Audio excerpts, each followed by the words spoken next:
Let's talk a little bit about when incorrect grammar is actually more correct.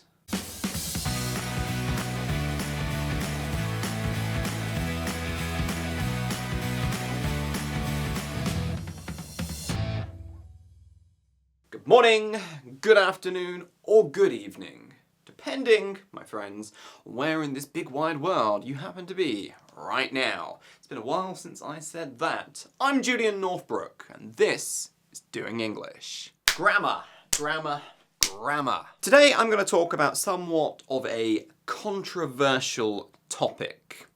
Keep an open mind here, and maybe you will learn something very, very useful. So we're going back several years here, but in one of the emails that I sent to the Doing English daily newsletter, the daily email newsletter tips thing that I send out, well, every day, daily, I wrote an incorrect chunk of English. Oh my God. I said in one of my emails, something, something, something, there's people, something, something, something. I completely forget what the email was about, what I was talking about, or in fact any of it. All I remember is that I used the chunk, there's people. A blatant grammar mistake. Julian, you're not only a native speaker, but you're an English teacher. How could you? And of course, somebody whose name I have now long since forgotten felt the need to reply to that email and point out my little typo. "It's a mistake," they cried. "It's not there's people. Are you really a native speaker? It should be there are people." Yeah, keep your pants on. First off, we'll ignore the fact that rather prestigious linguists at the University of Michigan did a great big study on people like this who point out typos and found them to be of the, in their words, of the less agreeable persuasion, i.e. they found people who point out typos to be twats. We'll ignore that fact. No, nothing, not holding anything against you. But this is an interesting topic. But like I said, it's somewhat of a controversial topic. And I want you to listen to this with an open mind. Again, if you keep an open mind, you'll learn something. And it'll help you to learn grammar and to use better grammar and to speak better generally. If you can, again, keep an open mind and keep this in your head. If, again, you're the kind of person who is absolutely convinced they fucking know everything about English, even though you can't put together a single sentence when you're actually speaking, well, you're wasting your time here. But first, let's go back to this mistake that I made. There's people. You see, this is interesting because if you look in your grammar books, you'll see that the rule is pretty clear. Is before or after singular, are before or after plural. Yeah, I mean, it's straightforward. There's people, there are people. Well, people is plural, therefore we put are before or after people, i.e. it'll be there are people. There are people is the correct chunk of English.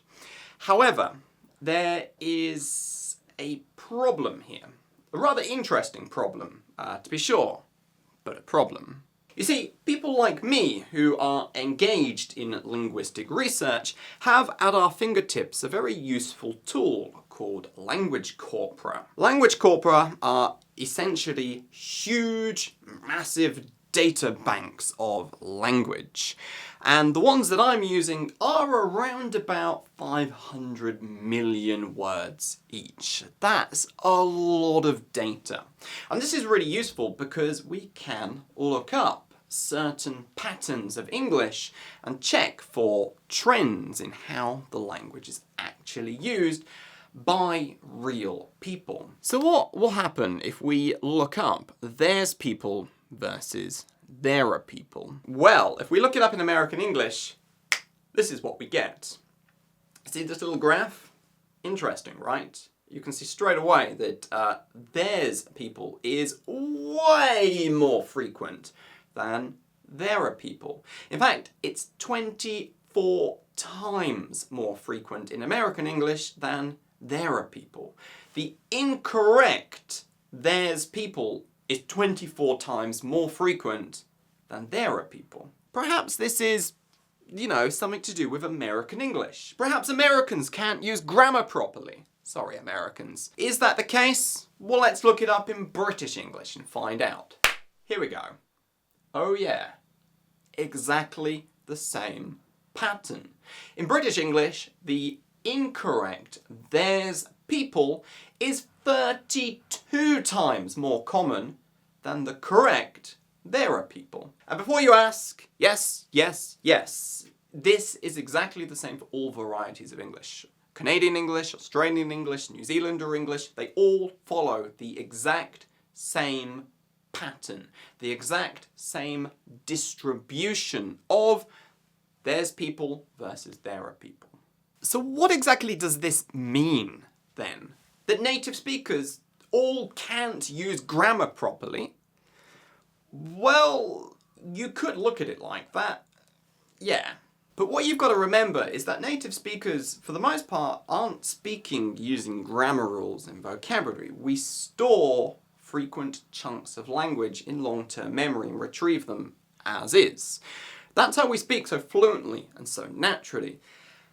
And therefore, to say that there's people is a mistake doesn't actually make much sense. We clearly can't put our foot down and say there's people is incorrect because we very clearly see that actually, statistically speaking, native speakers prefer the incorrect there's people to the correct there are people. And herein lies the problem with grammar, the way that it's taught and the way that people understand it. And I'm going to talk about this in detail again in another video about how schools approach grammar and how that's really kind of screwing with your perception of how grammar should be learned and used. But it is extremely rare that we can say something is correct or incorrect. The reality is that there is almost no correct or incorrect grammar rules, grammar patterns.